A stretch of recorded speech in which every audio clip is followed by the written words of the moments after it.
Esto sí es una sorpresa, señor profesor, porque se me había invitado para presidir la mesa como profesor principal que soy de esta facultad, pero no para dar un discurso como es natural. Sin embargo, en esta oportunidad que me corresponde saludar al doctor Enrique Guibernat Tordey, me he reservado una anécdota, y es que hace cerca de 15 o probablemente 20 años me infiltré en el salón de clases en el que dictaba clases el profesor Guibernat Tordey en la Universidad Complutense de Madrid, universidad que yo había conocido como Universidad Central de Madrid años atrás porque había estudiado en ella filosofía y letras. Bueno, logré infiltrarme, pasar las líneas de defensa del profesor y escuchar sus clases magníficas, como es natural. En esos tiempos nosotros militábamos entre el neocausalismo y aún no se había implantado o aún no cobraba fuerza el normativismo en el Perú, pero el entusiasmo nos llevó a seguir con atención las clases del profesor Guibernat.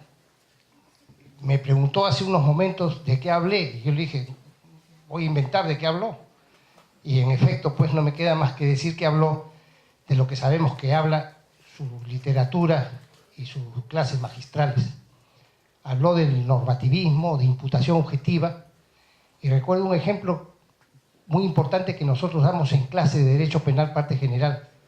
Cuando en el caso de la omisión, cuando una persona en una biblioteca de 100.000 ejemplares sustrae uno, no omite 99.999 conductas, porque omitir no consiste, desde un enfoque naturalístico, dejar de hacer así nomás, sino consiste, y eso lo aprendimos del doctor Guibernat, de dejar de hacer aquello que podemos y debemos. En consecuencia, estos dos criterios normativos nos dicen en qué momento estamos frente a un evento de omisión. El ámbito de tutela de la ley penal también es una temática que trató el profesor. Al término de su clase me le acerco y le digo, profesor, yo soy fulano de tal, vengo del Perú, y le extiendo, como es natural, mi saludo. Y una pregunta, le digo, ¿es usted discípulo de Hans Belsen? Y él me contesta casi con ira. Dice, no, lo soy del profesor Henkel, famoso profesor de Hamburgo de filosofía del derecho y de derecho penal.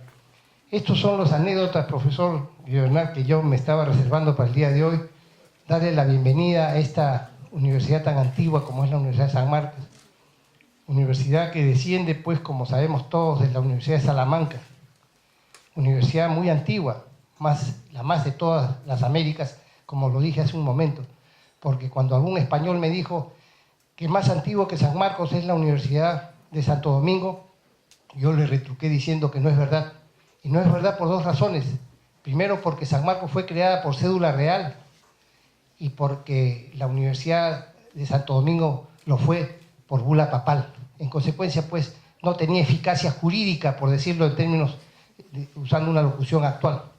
Pero el otro motivo fundamental es que San Marcos ha funcionado ininterrumpidamente todos estos años, desde 1551. En cambio, la Universidad de Santo Domingo dejó de funcionar 200 años. En consecuencia, somos una universidad muy antigua, la más antigua, y es una de las razones por las que no debemos dejar de funcionar. Y porque no debemos dejar de funcionar, estamos en este momento viviendo un proceso electoral en San Marcos, y eso puede explicar un poco el hecho de que estemos un poco movidos todos. Nuestra bienvenida, profesor Guibernat, un honor y un orgullo para San Marcos tenerlo entre nuestros profesores. Hoy, martes 21 de junio de 2016, la Universidad Nacional Mayor de San Marcos y la Facultad de Derecho y Ciencias Políticas se viste de gala y recibe un extraordinario jurista, pensador de derecho penal, como es el profesor Enrique Guibernat.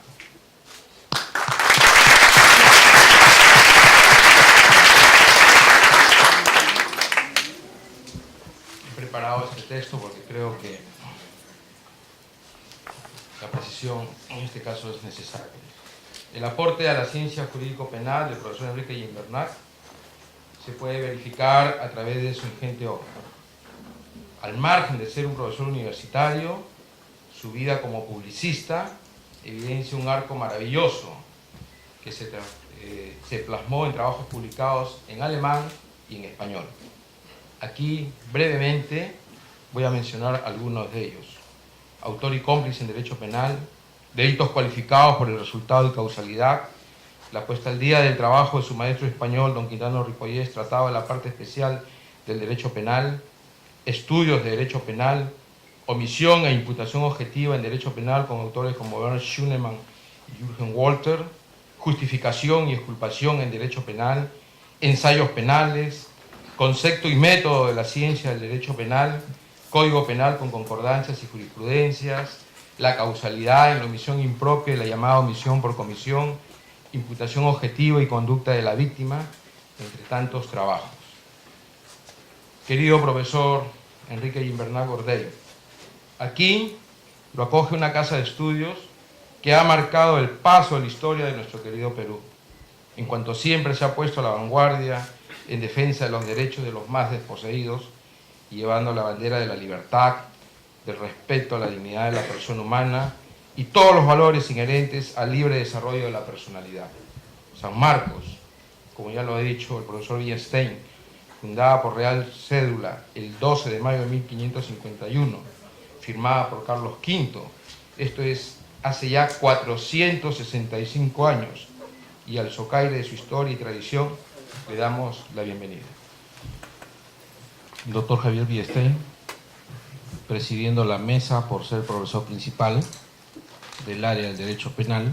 Doctor José Urquizo Olaechea, profesor principal también de nuestra casa. Señor invitado, multidoctor honoris causa, doctor Gimbernat Gordey, profesor de muchas generaciones y generador de admiración por parte de muchas generaciones aquí en la Universidad San Marcos y en el Perú y en Latinoamérica.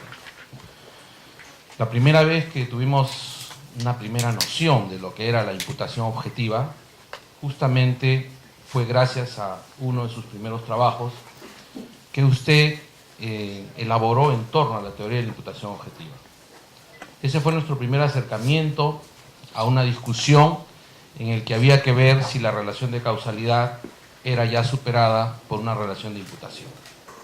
En adelante, esto marcó la pauta para que muchos jóvenes, hasta el día de hoy, investiguen en torno a la imputación objetiva, a sus criterios y de por sí también a las otras escuelas y a los otros autores que ya han ido desarrollando esta postura teórica que para el idioma castellano usted nos inició. Ese es el mérito, creo yo, de Gimbernat en la dogmática a nivel de temas de parte general, entre los que, por ejemplo, además ha mencionado el profesor Urquizo Olaechea.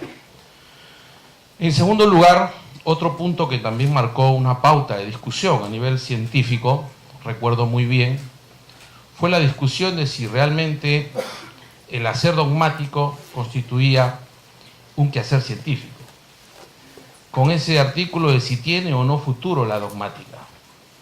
A partir de ahí, muchos de nosotros empezamos a decir que podíamos realizar un quehacer guiados por el método de la ciencia, pero esta vez de la mano de los aportes de un penalista. Tiene futuro la dogmática, cuyo término incluso ha dado origen el nombre de un taller aquí en San Marcos, fundado por el profesor Urquizo ya hace unos años, y que de alguna u otra forma también ha marcado la discusión de si el quehacer del penalista en el siglo XXI es el quehacer de la dogmática tradicional o de una dogmática mucho más abierta desde la perspectiva del futuro. Esto indudablemente marcó también muchas pautas para los penalistas peruanos y para los penalistas sudamericanos. Otro punto que también queremos reflejar de las preocupaciones del profesor Gimbernat ha sido su contribución a la lucha contra la corrupción en el caso Fujimori y Montesinos. Quienes no saben esto, bueno, yo he tenido el cargo de procurador, llegué a leer el informe técnico que se hizo a propósito de un tema muy discutible en su momento y que teníamos varios autores, no solo españoles, sino de otras nacionalidades, que desmerecían la calidad de las escuchas telefónicas a propósito del tema de los Vladivideos. Gimbernat fue el único profesor que escribió en una tesis de teoría del caso en favor de la Fiscalía y que luego le sirvió a la Procuraduría también para poder hacer frente en ese tema a la corrupción. Por ese tema yo pediría un aplauso porque fue un tema gratuito.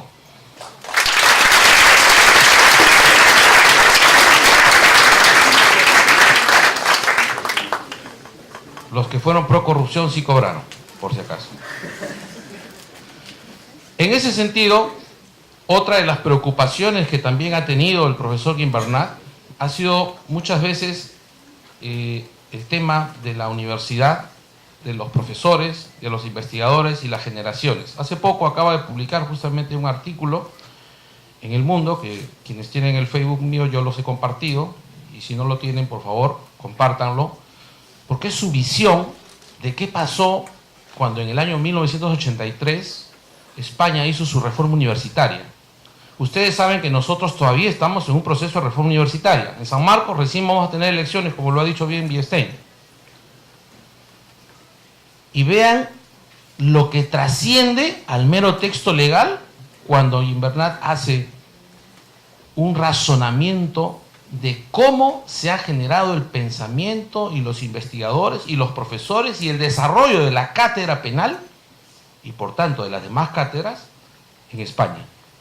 Un trabajo muy reflexivo, muy importante para las generaciones, más aún cuando vimos un cambio cualitativo en el Perú, y que yo creo que esa contribución, profesor Gimbernat, va a ser para nosotros una guía de lo que esperamos el futuro de esta generación. Cierro mi intervención con otro tema que también fue de preocupación en su momento importante para el profesor Gimbernat, que siempre tiene en cuenta lo que sucede en Latinoamérica, a propósito del caso de Pinochet, la extradición de Pinochet. También allí, en su libro Temas Penales, el profesor Gimbernat generó algunos comentarios y siempre ha tenido a bien realizar razonamientos muy profundos, y por eso nosotros aquí en San Marcos constantemente hemos tratado de mantener su recuerdo de escritor, de penalista, de pensador, de hombre crítico y de hombre científico a través de los temas que me quedo corto en mencionarlos porque son muchísimos y creo que mi tiempo ha culminado.